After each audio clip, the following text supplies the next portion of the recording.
ಈ ಥರ ವಯಸ್ಸಾದವ್ರು ಎಲ್ಲಾದರೂ ಸಿಕ್ಕಿದ್ರೆ ಈ NGOಗಳು ಅನಾಥಾಶ್ರಮದವರು ಇಟ್ಕೊಂಡಿರ್ತಾರೆ. ನಮ್ಮ ಟೀಮ್ಗೆ ಹೇಳ್ತೀನಿ, ಎಲ್ಲ ಕಡೆ ಕಳಿಸಿ ಹುಡುಕಿಸ್ತೀನಿ. ಪ್ಲೀಸ್ ಸಾಧ್ಯ ಆದರೆ ಆದಷ್ಟು ಬೇಗ ಹುಡ್ಕೊಡಿ. ನನಗೆ ಇವ್ರ ನೋವನ್ನು ನೋಡೋಕ್ಕಾಗ್ತಿಲ್ಲ, ಅದಕ್ಕೆ. ಶ್ಯೂರ್ ಮೇಡಮ್, ನಮ್ಮ ಕೈಯಲ್ಲಾದ ಪ್ರಯತ್ನ ನಾವು ಮಾಡ್ತೀವಿ. ಆದರೆ ಅವ್ರಿಗೆ ಏನೂ ತೊಂದರೆ ಆಗಲ್ಲ ಅನ್ನೋ ಭರವಸೆ ನಾನು ನಿಮಗೆ ಕೊಡ್ತೀನಿ. ನೀವು ಧೈರ್ಯವಾಗಿರಿ. ಜಯಂತ್ ಅವರೇ, ನಾನಿನ್ನು ಬರ್ತೀನಿ. ಕುಡಿಯೋದಕ್ಕೆ ಏನಾದರೂ ತಗೋತೀರಾ? ಇಲ್ಲ, ಥ್ಯಾಂಕ್ ಯು. ಜಾನ್ವಿ ಅವರೇ, ಗೇಟ್ವರೆಗೆ ಬಿಟ್ಟು ಬರ್ತೀನಿ.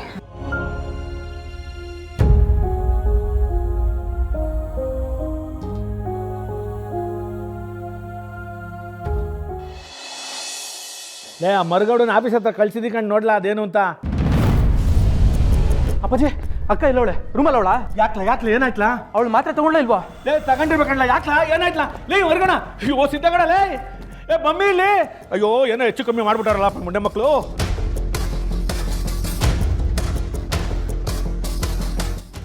ಅಕ್ಕ ಬಾವಾ, ಆ ಮಾತ್ರೆ ಕೊಡ್ಬಿಡಿ. ಅಕ್ಕ, ಆ ಮಾತ್ರೆ ತಿನ್ಬೇಡ.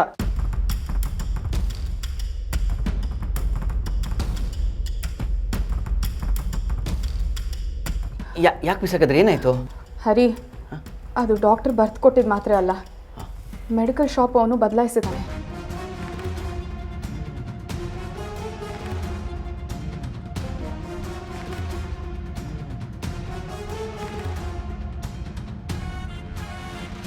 ಮೆಡಿಕಲ್ ಸ್ಟೋರ್ ಅನ್ನು ಕೊಟ್ಟನ ಇಲ್ಲ ನೀವೇ ಬದಲಾಯಿಸ್ಕೊಟ್ಬಿಟ್ರೆ ಹೆಂಗೆ? ಅಪ್ಪಾಜಿ, ನಾವು ಬದಲಾಯಿಸಿದ್ರೆ ನಾವೇ ತಗೋಬೇಡ ಅಂತ ಹೇಳ್ತೀವಾ? ಇಂಥ ಸಮಯದಲ್ಲೂ ನಮ್ಮ ಮೇಲೆ ಅನುಮಾನ ನಿಮಗೆ?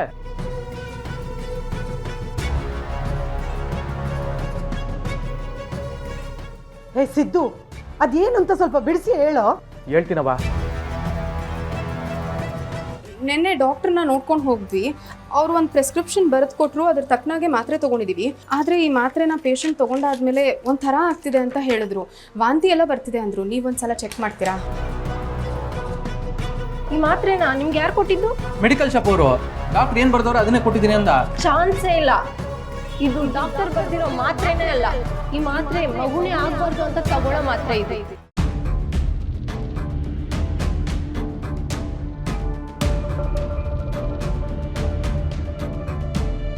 ಇದನ್ನೆಲ್ಲ ನೋಡ್ತಿದ್ರೆ ನಮ್ಮ ಕುಟುಂಬನ ಯಾರು ಹಾಳು ಮಾಡಬೇಕು ಅಂತ ನೋಡ್ತವ್ರೆ ಅನಿಸ್ತದೆ.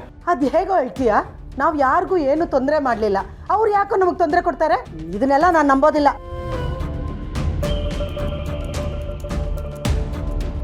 ಅವ್ವ, ನಾವು ಯಾರಿಗೆ ಏನು ಮಾಡಿದೀವೋ ಏನೋ ಗೊತ್ತಿಲ್ಲ, ಆದರೆ ಅಕ್ಕನಿಗೆ ಆಕ್ಸಿಡೆಂಟ್ ಆದಾಗಿಂದ ನಮ್ಮ ಜೀವನದಲ್ಲಿ ಏನೇನೋ ನಡೀತಾ ಇದೆ. ಇದನ್ನೆಲ್ಲ ನೋಡಿದ್ರೆ ಇದರಿಂದ ಕಡೆ ಯಾರ್ದೋ ಕೈವಾಡ ಇದೆ ಅನ್ನಿಸ್ತದೆ.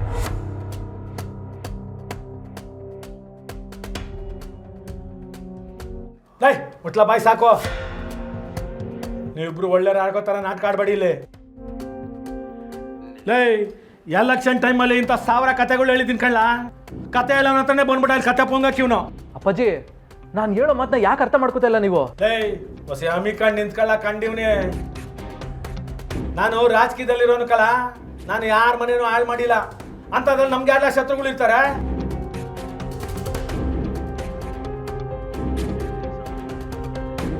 ಏನ ನಿಮ್ಮಿಬ್ಬರು ಬೇಳೆಕಾಳು ಬೇಯಿಸ್ಕೊಳ್ಳೋದಕ್ಕೋಸ್ಕರ ಏನೋ ದೊಡ್ಡದಾಗಿ ಬಂದ್ಬಿಟ್ಟ ಅಕ್ಕನ ಮೇಲೆ ಪ್ರೀತಿ ಇರೋ ಥರ. ಆವಾ, ನಾವು ಹೇಳ್ತಿರೋದು ಸತ್ಯ. ನಿಜವಾಗ್ಲೂ ಇಲ್ಲೇನೋ ನಡೀತಿದೆ. ಅದು ಹೇಗೆ ಹೇಳ್ತೀರಾ ಭಾವನಾ? ಸಿಂಚನನ್ನ ಹಾಸ್ಪಿಟಲ್ಗೆ ಕರ್ಕೊಂಡು ಹೋಗಿದ್ದು ನೀವೇ, ಡಾಕ್ಟ್ರು ಬರ್ಕೊಟ್ರು ಅಂತ ಮೆಡಿಸನ್ ತಂದುಕೊಟ್ಟಿದ್ದು ನೀವೇ. ಈಗ ನೋಡಿದ್ರೆ ಟ್ಯಾಬ್ಲೆಟ್ ಚೇಂಜ್ ಆಗಿದೆ ಅಂತ ಬಂದು ಹೇಳಿದ್ರೆ ಹೇಗೆ ನಂಬೋದು?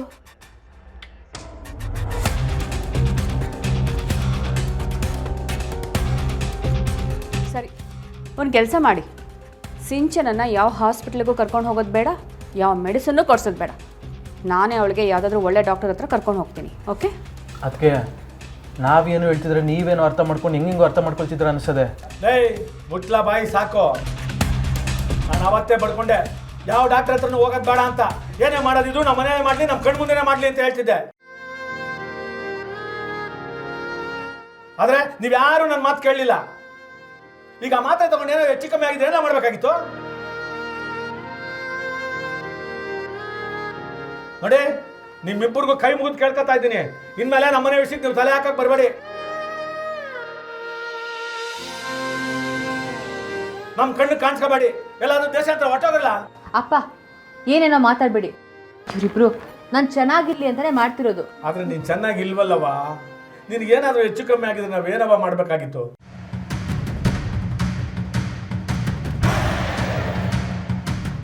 ಡೈ ನಡ್ಲ ನಿನ್ನ ಹೆಂಡ್ರು ಕರ್ಕೊಂಡು, ಇನ್ಮೇಲೆ ನಿಮ್ಮಿಬ್ಬರು ನೆಡ್ಲು ನಮ್ಮನೆ ಬಾಗ್ಲು ಬೀಳಬಾರ್ದು. ನಡ್ಲ ಆಚೆಗೆ. ಅಪ್ಪ ಹಾಗೆಲ್ಲ ಮಾತಾಡ್ಬೇಡಿ. ಸಿದ್ದು ನೀನು ಎಲ್ಲೂ ಹೋಗ್ಬೇಡ, ಇಲ್ಲೇ ಇರೋ. ಪರವಾಗಿಲ್ಲ ಅಕ್ಕ, ನೀನು ಹುಷಾರು. ಬಾವ,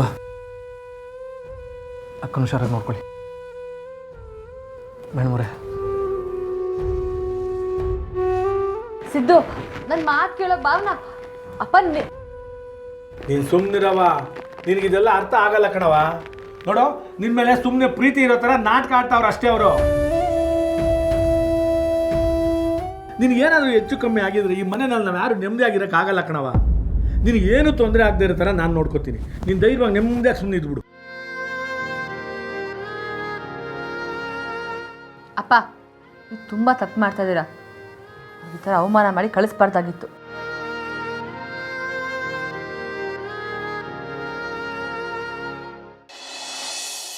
ಅಕ್ಕ ನೀವಿಬ್ರು ಬಂದಿದ್ದು ನಂಗೆ ಸಾನೇ ಖುಷಿ ಆಯ್ತು. ತಕೊಳ್ಳಿ.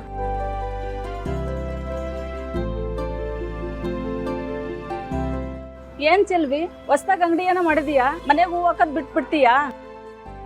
ಅಯ್ಯೋ ಅಕ್ಕ, ನಡೆದ್ ಬಂದ ದಾರಿ ಯಾರಾದ್ರೂ ಮರೆಯಕ್ಕಾಯ್ತದ?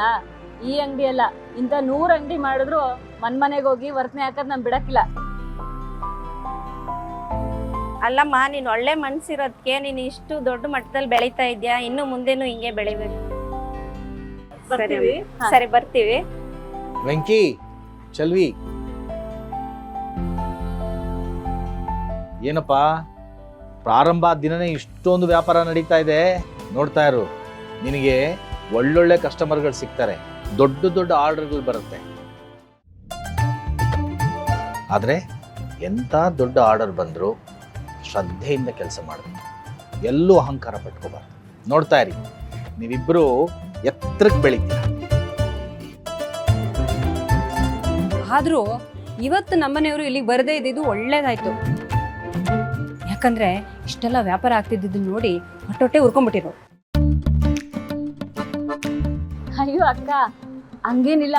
ಈಗ ಸಂತೋಷ್ ಬಾವ ಸಾನೆ ಚೇಂಜ್ ಆಗೋರೆ. ಅವರಿಗೆ ಊಟ ಕೊಡ್ಸಿದ್ರೆ ಸಾಕು, ಖುಷಿಯಾಗಿರ್ತಾರೆ. ಚೆಲ್ವಿ, ಇವತ್ತು ನಾವು ಇಲ್ಲಿ ಬಂದಿರೋದು ಊಟ ಮಾಡೋದಿಕ್ಕ? ಹೊಸ್ದಾಗಿ ವ್ಯಾಪಾರ ಶುರು ಮಾಡಿದ್ದೀರಾ, ಒಳ್ಳೇದಾಗ್ಲಿ ಅಂತ ಹಾರೈಸೋದಿಕ್ಕೆ. ಇರ್ಲಿ ಬಿಡಮ್ಮ, ಎಲ್ಲರೂ ಒಂದೇ ಥರ ಇರಲ್ಲ, ಏನೋ ಹೊಂದಾಣಿಕೆ ಮಾಡ್ಕೊಂಡು ಹೋಗ್ಬೇಕಷ್ಟೆ. ವೆಂಕಿ, ಈ ಸಮಯದಲ್ಲಿ ನಿನ್ನ ಹೆತ್ತಮ್ಮ ಇದ್ದಿದ್ರೆ ತುಂಬ ಖುಷಿ ಪಡ್ತಿದ್ರು.